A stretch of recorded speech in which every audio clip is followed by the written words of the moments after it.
আমরা মানুষ হইয়াও কিন্তু আমাদের ভিতরে মনুষ্যত্ব বলতে কিছু নাই। আমাদের মনুষ্যত্ব একবারে মরে গেছে।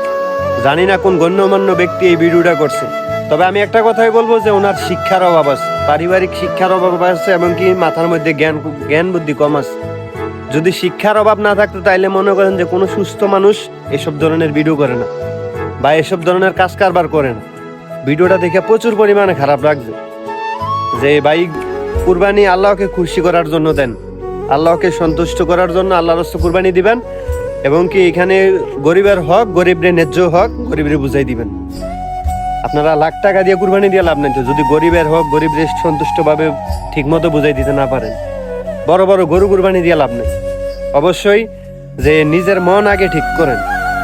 বড় বড় গরু কুরবানি দিয়ে লাভ নাই যদি ছোট লোকের মতন নিচু মনের মন মানসিকতা থাকে। কত বড় মানুষ নামের অমানুষ হইলে এইসব ভিডিও করে উপর থেকে গোস্ত ফালাইতেছে।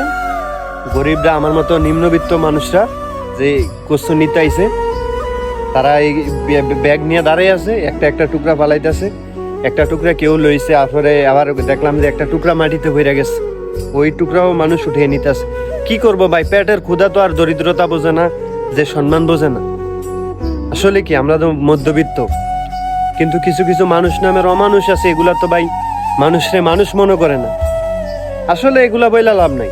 বাংলাদেশ মনে করেন এমন একটা দেশ যেখানে যে যার মতো চলতেছে, ফিরতেছে, খাইতেছে, ঘুমাইতেছে। মানে কি কেউ কারো বিষয় দেখার সময় নাই, টাইম নেই। এই কারণ হচ্ছে বাংলাদেশের সমস্যা, যে নিজের মতো নিজে চলতেছি ফিরতে আছে, মানে কেউ এসব বিষয়ে অ্যাকশন নেওয়ার মতো কোনো মানুষ নেই। ভাই বড় বড় গরু কুরবানি দিয়ে লাভ নাই যদি নিজের মনটাই মনে করেন ছোট লোকের মতো থাকে। আসলে ভিডিওটা দেখে প্রচুর পরিমাণে খারাপ লাগছে যে মানুষ কতটুকু নিচুর মনের হইলে এরকম ভিডিও করে। ভিডিও করছে ভালো কথা, এগুলো আবার সোশ্যাল মিডিয়ায় আপলোড করতেছে। আসলে কি আমরা মানুষ না মানুষের রূপী অন্য কিছু? আমার তো মনে হয় না যে আমরা মানুষ। আসলে বাংলাদেশে এরকম ঘটনা অহরহ হইতেছে। কার কাছে আপনি কি বলবেন? বর্তমানে মানুষ নেই। আমাদের থেকে মনে করেন যে পশু পাখি আরো ভালো আছে। সৌদি আরবের মতো রাষ্ট্রে মনে করেন কি কেউ নিজের ইচ্ছা কিছু করতে পারবে না। কিছু করতে হইলে মনে করেন যদি এটা যদি সৌদি আরব হইতো, বা যদি আইনের আত্মা চোখে পড়তো, তাইলে মনে করেন যে হেরে এতক্ষণ নিয়ে জেলে আটক করে বলতো। কিন্তু বাংলাদেশে তো এটার প্রতিবাদ করার মতো কোনো মানুষ নেই। দুনিয়ার মধ্যে নাকি 18,000 মাখলুকাত আছে, তার মধ্যে সৃষ্টির সেরা জীব নাকি আমরা মানুষ জাতি। তো আসলে কি আমরা মানুষের কাতারে পড়ি না অন্য কিছু? আপনারা একটু বিবেচনা করে দেখেন।